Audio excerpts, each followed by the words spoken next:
ನಮಸ್ಕಾರ ಸ್ನೇಹಿತರೆ, ನಮ್ಮ ಕನ್ನಡ ಯೂಟ್ಯೂಬ್ ಚಾನೆಲ್ಗೆ ನಿಮಗೆಲ್ಲ ಸ್ವಾಗತ. ಈ ವಾರ ಬಿಗ್ ಬಾಸ್ ಮನೆಯಲ್ಲಿ ನಡೆದಿದ್ದು ಫ್ಯಾಮಿಲಿ ಟಾಸ್ಕ್.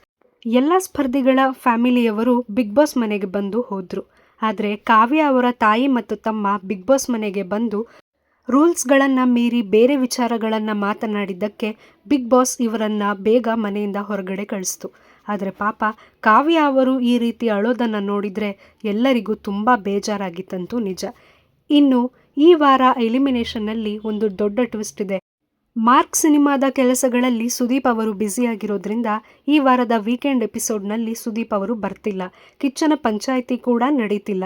ಹಾಗಾಗಿ ಎಲಿಮಿನೇಷನ್ ಅನ್ನೋ ಒಂದು ಪ್ರಕ್ರಿಯೆ ವಿಶೇಷವಾದ ರೀತಿಯಲ್ಲೇ ನಡೆಯಲಿದೆ. ಮನೆಗೆ ವಿಶೇಷವಾದ ಅತಿಥಿಗಳು ಕೂಡ ಆಗಮಿಸಿದ್ದಾರೆ. ಭಾಗ್ಯಲಕ್ಷ್ಮಿ ಧಾರಾವಾಹಿ ಖ್ಯಾತಿಯ ಸುಷ್ಮಾ ಅವರು ಹಾಗೂ ತಾಂಡವ್ ಸೂರ್ಯವಂಶಿ ಪಾತ್ರದ ಸುದರ್ಶನ್ ಅವರು ಬಿಗ್ ಬಾಸ್ ಮನೆಗೆ ಗೆಸ್ಟ್ಗಳಾಗಿ ಬಂದಿದ್ದಾರೆ. ಅಷ್ಟೇ ಅಲ್ಲ, ನಿರ್ದೇಶಕ ಜೋಗಿ ಪ್ರೇಮ್ ಅವರು ಮತ್ತು ಕೆಡಿ ಸಿನಿಮಾ ನಟಿ ರೀಶ್ಮಾ ನಾಣಯ್ಯ ಅವರು ಕೂಡ ಬಿಗ್ ಬಾಸ್ ಮನೆಗೆ ಗೆಸ್ಟ್ಗಳಾಗಿ ಬಂದಿದ್ದಾರೆ.